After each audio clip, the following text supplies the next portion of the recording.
जय हिंद दोस्तों। यूसीसी पर छिड़ी तीखी बहस सुधांशु त्रिवेदी और आचार्य प्रमोद के बीच। न्यूज 18 इंडिया में ये आर पार की डिबेट जब हो रही थी तब उसमें मतलब काफी घमासान। आप लोगों को पहले ये वीडियो दिखाते हैं और उसके बाद इस पे बात करेंगे कि यूनिफॉर्म सिविल कोड लागू होना चाहिए कि नहीं, हमारे देश में एक कानून होना चाहिए कि नहीं। इसी बात पे बहस छिड़ी सुधांशु त्रिवेदी और आचार्य प्रमोद के बीच। आप लोग ये वीडियो पहले देखिए। आपके चैनल के माध्यम से पूरी दुनिया को ये बताना चाहता हूँ, भारतीय संस्कृति में बहुविवाह की प्रथा पहले से थी। महाराजा दक्ष के 27 कन्या थीं, 13 कन्याओं का विवाह महर्षि कश्यप से हुआ। और महाराजा मर्यादा पुरुषोत्तम भगवान श्री राम के पिता श्री राजा दशरथ के 3 पत्नियां थीं। प्रश्न ये नहीं है, प्रश्न मैंने ये उठाया कि जब आप 4 बीवियों के लिए ही यूसीसी लाना चाहते हैं तो एक ऑर्डिनेंस ले आओ। जैसे आपने आम आदमी पार्टी की सरकार के पक्ष में सुप्रीम कोर्ट के 5 जजों का फैसला 1 सेकंड में पलट दिया, तो इतना हंगामा करने की क्या जरूरत है? तो सीधा कहो कि 4 शादियां बैन, बात खत्म हो गई। इसमें इधर अगर मगर लेकिन बट के किंतु परंतु क्यों करना चाहते हो आप? और मैंने ये कहा था कि अगर 4 शादियां प्रॉब्लम है उनको नीचा मत करो तो इनको ऊपर कर दो। ये मेरा एक तर्क था। वैसे मैं तर्क है, कुतर्क है, विचित्र तर्क है, ये ना ही मैं पक्ष में था, मगर जब देश बदल रहा है तो सब कुछ बदलना चाहिए। मैं इस बात से बहुत आहत हूं कि धर्माचार्य होकर इस प्रकार की बात कहे। राजा दशरथ के 3 रानियों का मतलब क्या 3 रानियां थी? 10 रथ, जिसने 10 इंद्रियों का रथ रिका, सांकेतिक भाषा की सांकेतिक भाषा। अब अगर धर्माचार्य को भी सांकेतिक भाषा नजर आती है तो धर्माचार्य होने के ऊपर लानत है। तुलसीदास से बड़े ज्ञानी हो गया। बिल्कुल मैं बोल रहा हूं, पूरी रामायण को सवाल करेंगे। महाराजा दशरथ के और महाराजा रघु, महाराजा 16,000 शर्मानी चाहिए आपको, धर्माचार्य चाहिए। सुधांशु त्रिवेदी जी आपको शर्मानी वाहियात पड़ेगी बात। आप रामायण को आप भगवान तुलसीदास को पूरी भारत की संस्कृति को कलंकित करना चाहते हैं। क्या बात करते हैं? एक पुराण कहता है, उपनिषद कहता है, वेद कहता है। कैसी बातें करते हैं? कैसी बातें करते हैं? चलिए पूरी रामायण के रथ हो गए। महाराजा दशरथ के 3 रानियां थी, कौशल से कौशल्या, कैकेयी से कैकेयी और सुमित्रा। क्या उन्हें आप चुनौती देना चाहते हैं? बताइए 3 ही क्यों थी, 2 या 4 क्यों नहीं? बोलिए, धर्माचार्य हो तो बोलो, मैं जवाब दूंगा। बोलिए 3 ही क्यों थी? डिबेट करने डिबेट हो रही है, डिबेट हो रही है, डिबेट हो रही है। धर्माचार्य हो गया, उल्टी सीधी बात करने लगता है। आप रामायण के खिलाफ बोल रहे हैं। आप रामायण के खिलाफ बोल रहे हैं। रामायण के खिलाफ बोल रहे हैं। आप रामायण के खिलाफ बोल रहे हैं। भगवान राम ने, आप पुराणों के खिलाफ बोल रहे हैं। आप बोल रहे हैं, बेकार की बात करते हैं। बताइए 3 थी, 2 या 4 क्यों नहीं? अब सुनिए, भगवान के 16,000 रामायण के खिलाफ बोल रहे हैं। आप रामायण के खिलाफ बोल रहे हैं। आप इतिहास को बदलना चाहते हैं। एक एक को बदलना चाहते हैं। एक करके ओके। चलिए, राम का अर्थ बताइए, दशरथ का, सुमित्रा का अर्थ बताइए, कौशल्या का अर्थ बताइए। बोलिए कौशल्या का क्या अर्थ है? वो कौशल्या क्या है, सुमित्रा क्या है, तुम बताओ। क्या है? राजा दशरथ और सुनिए, सुमित्रा का 2 बेटे क्यों हैं? अगर धर्म का तो बकवास बकवास मत करिए सुधांशु जी। बकवास आप कर रहे हैं। आप सीमा में रहिए। आप सीमाओं में रहिए। ठीक है। आप बताओ, राजा दशरथ के 3 पत्नी थी या नहीं थी? अच्छा ठीक है। राजा दशरथ के 3 पत्नी थी। आप रामायण के खिलाफ बोल रहे हैं। अच्छा ठीक है, कोई रामायण के खिलाफ नहीं बोल रहा, कोई किसी धर्म के खिलाफ नहीं बोल रहा। मेरा निवेदन है शांति रखिए और एक एक करके अपनी बात को रखिए। आप दोनों मेरे सम्मानित मेहमान हैं। दोनों बातें करने लगे कि 4 बीवियां रख दो, फिर कहने लगे भारतीय संस्कृति में होता था, कुछ भी आए बाय साहब बोलने लगते। धर्माचार्य होकर शर्मानी चाहिए। क्या पुराण में गलत लिखा है? क्या रामायण गलत है? क्या रामायण के सुधांशु जी तुमसे उम्मीद नहीं थी? आप कैसी बात अच्छा ठीक है, लेकिन कई सारे लोगों के पास। अच्छा, हिंदू धर्म में मर्यादा का प्रतीक कौन है? दशरथ या राम? हिंदू धर्म में मर्यादा का प्रतीक कौन है? दशरथ या राम? बोलो बोलो, मर्यादा पुरुषोत्तम कौन है? दशरथ या राम? राम। तो फिर राम के कितनी पत्नी नहीं? लेकिन क्या क्या करने लगे? मर्यादा पुरुषोत्तम राम थे और उनकी एक ही पत्नी थी। लेकिन मैं फिर कह रहा हूं कि कोई 4 शादियों के किसी भी धर्म में पक्ष में नहीं है। और अगर समझौता कर रही है भाजपा से, अब दूसरी बात नहीं जी, उनकी अपनी आइडियोलॉजी है, लेकिन देश के हित में अगर फैसला, मैं फिर उस पर कह रहा हूं कि देश हित के अंदर अगर ये कानून आता है तो हम बिल्कुल इस पे विचार करके इसका समर्थन कर सकते हैं। क्यों नहीं कर सकते? देश की सरकार चला रहे हैं आप, लेकिन हमें इनकी नीयत पे शक है। जहां तक आम आदमी पार्टी का, उद्धव ठाकरे जी का सवाल है या किसी और नेता का सवाल है, ये देश में सब स्वतंत्र हैं, अपने विचार रख सकते हैं। हम क्यों कहें कि भाई आप हमारी विचारधारा से सहमति जताइएगा? हम जब दूसरे की विचारधारा, तो आपके नेता क्यों कहते हैं कि आम आदमी पार्टी के बिना भी अलायंस चल सकता है? नहीं, बिल्कुल चल सकता है। क्यों नहीं चल सकता? आम आदमी का काम हमारे बिना चला नहीं चला, तो हमारा काम भी इनके बिना चल जाएगा। इसमें कौन सी बड़ी बात हो गई? इनकी बात लेकिन एक- एक सेकंड, ये गंभीर बात हो रही है। अगर समाजवादी पार्टी ये चाहती है, या ममता बनर्जी की पार्टी ये चाहती है, या शरद पवार जी की पार्टी ये चाहती है, या केसीआर की पार्टी ये चाहती है कि साहब कांग्रेस को साइड रखो और हम अकेले ही लड़ लेंगे बीजेपी से, तो फिर हम भी कह देंगे कि हम भी 2024 का चुनाव अकेले लड़ने में सक्षम है, हमें भी किसी की जरूरत नहीं है। क्या इस मोदी जी जो हैं वो कांग्रेस की समस्या हैं? अरे मोदी जी तो इस देश की समस्या है। अगर देश की समस्या से निपटना चाहते हो तो फिर कांग्रेस के नेतृत्व में आकर के ही लड़ाई लड़नी पड़ेगी, क्योंकि राष्ट्रीय स्तर पर 5 सेकंड राष्ट्रीय स्तर पर बीजेपी को रोकने का काम अगर कोई दल कर सकता है उसका नाम है कांग्रेस। कांग्रेस के नेतृत्व में आने में आपको दिक्कत क्यों है? यूसीसी पर क्या आपने जल्दबाजी करी? जो भी गलतियां कांग्रेस ने की, बीजेपी कहती है कि यही मेरा रीजन है कि मैं आज वो गलती 10 टाइम ज्यादा क्यों कर रही हूं, तो वो गलत है। बार बार डिबेट जा रही है हिंदू वर्सेस मुस्लिम में, ये मुद्दा ही नहीं है। सबसे पहली चिंता मेरी ये है कि यूसीसी कोर्ट जो गोवा का है वो एक आदमी को 2 शादियां करने का राइट देता है अगर महिला को बेटा नहीं होता।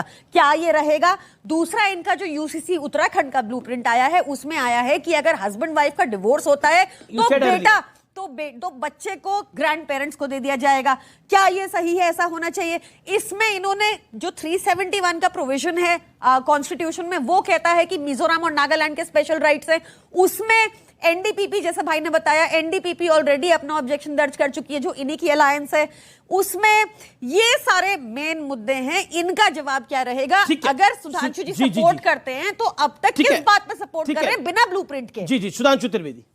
देखिए, मैं दोनों की बात का उत्तर देता हूं। पहले तो आचार्य जी ने कहा कि कांग्रेस ने हमेशा रीजनल पार्टी का साथ दिया और फिर रीजनल पार्टी ने भाजपा से लड़ाई लड़ी। मान्यवर, आप पूरी तस्वीर नहीं बता पाए। आम आदमी पार्टी का उद्भव कैसे हुआ? 32 सीटें हमारी थी, 28 इनकी और 8 इनकी। आपकी सरकार हारी थी, ईमानदारी से स्वीकार कर लेना चाहिए था। आप 8 सीटों पे आ गए, बात खत्म। मगर बीजेपी को रोकने के लिए आपने इनका साथ दिया। उसके बाद ये लड़ाई हमसे न लड़ते तो आपसे लड़ते, आपकी तो 0 सीटें हो गई। उसके बाद आप लड़ाई में नहीं रह गए। वैसे ही उत्तर प्रदेश में हुआ। जब मुलायम सिंह जी पहली बार मुख्यमंत्री बने तो भाजपा की 56 सीटें थी, मुलायम सिंह जी की 180 सीटें थी, जनता दल वीपी सिंह के जमाने में। कांग्रेस 96 सीटों के साथ मुख्य विपक्षी दल था। जब अयोध्या में फायरिंग हुई, हम इनसे अलग हो गए, उन्होंने उनको बचाया, तो फिर क्या हुआ? उसके बाद वो साफ ही हो गए। तो लड़ाई हमसे ही होनी है भाई, क्योंकि हमारे ही खिलाफ मन में नफरत रख के आपने किया था। अब हम इसके ऊपर आते हैं। देखिए, जो ट्राइबल्स एरियाज हैं या किसी की भी संस्कृति हो अथवा जमीन का संरक्षण हो, उसका इस कॉमन सिविल कोड से क्या लेना देना? ये तो बड़ी सिंपल सी बात है। बिल्कुल मैं बात कर रहा हूं। अरे भाई, उसका अरे भाई, आप क्या बात कर रहे हैं? मेरा भी सवाल है। जमीन सिविल का प्रियंका जी अनुराग एक सेकंड, सबका जवाब एक साथ, सबका जवाब एक साथ। एक सवाल है, आपका सवाल है ना? वो जवाब दे देंगे। सवाल मैं ये पूछना चाहता हूं कि यूसीसी आने के बाद हिंदू निकाह किया करेंगे या मुसलमान फेरे फेरेंगे? जरा बताइए। बात कर नहीं क्लियर। अरे भाई, इसका धार्मिक संस्कृति परंपरा से क्या मत? अब मैं बता रहा हूं, तो फिर किससे सुनिए। अरे भाई, मैं जवाब दे रहा हूं। अरे भाई, अब मैं उदाहरण दे रहा हूं। मैं उदाहरण दे रहा हूं। जैसे पैनल कोड में सब एक हैं, हत्या हुई तो फांसी होगी। अब फांसी के बाद दफनाओगे या जलाओगे अपने ऊपर है, मगर फांसी होगी हत्या पे। यह रूल होना चाहिए। मगर यहाँ तो गलत एग्जांपल है भाई। क्या गलत एग्जांपल? जो आपको ये कह रहे हैं, आप शादी पे बात होती है, गोवा की बात होती है, आप बोलने नहीं तो यार एक एक करके आप क्या चाहते हैं? डिबेट आप क्या चाहते हैं? मैं डिबेट रोकूं यहाँ पर? नहीं ना, एक एक करके। इन्होंने सवाल पूछा, ये जवाब देंगे। इन्होंने सवाल पूछा, ये जवाब देंगे। एक एक करके आप बीच में क्यों खा रहे हैं? जवाब उन्होंने सवाल पूछा, उसका ही जवाब दे रहा हूं। उन्होंने कहा शादी होगी तो फेरे से होगी। आप इधर आ जाइए।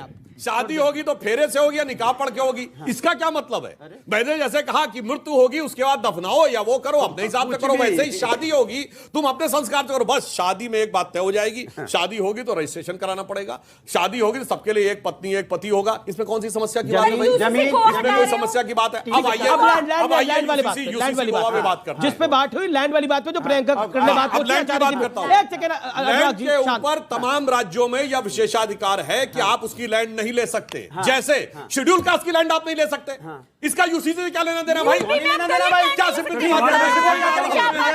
आप पढ़िए सवाल है। आप पहले पढ़िए यूसीसी है क्या अनुराग। रिजर्वेशन का तो आप रिजर्वेशन का क्या करेंगे? अरे भाई रिजर्वेशन से यूसीसी क्या करना क्या भाई? करेंगे रिजर्वेशन? रिजर्वेशन से क्या कनेक्शन यूसीसी का? सबको बराबर अधिकार देना, सबको बराबर अधिकार देना। तो आप बराबरी के पक्ष में थे कि नहीं बोलते थे कि नहीं? अनुराग रिजर्वेशन का क्या लेना देना यूसीसी से? जमीन पे जाएंगे, किससे लेना वो भी देना? मुस्कुरा रहे हैं। अच्छा, किससे लेना निकाह पे देना? जाएंगे, अच्छा, किससे लेना रिजर्वेशन देना? पे जाएंगे। यूसीसी का रिजर्वेशन से क्या लेना देना है? किससे लेना देना है फिर? यूनिवर्सिटी जमीन का से लेना रिजर्वेशन देना से है। कोई लेना देना नहीं ना है। जमीन से लेना देना है, ना अच्छा शादी ठीक है, से ऑडियंस लेना के देना सवाल। है। अरे ये देखिए कौन आया हुआ स्टूडियो में, एक सेकंड स्टूडियो में कौन आया है?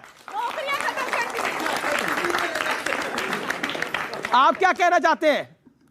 यार मेरा आपसे सवाल है। सवाल क्या? आप तो बोलिए भाई, सवाल क्या पूछेंगे आप? बोलिए बोलिए।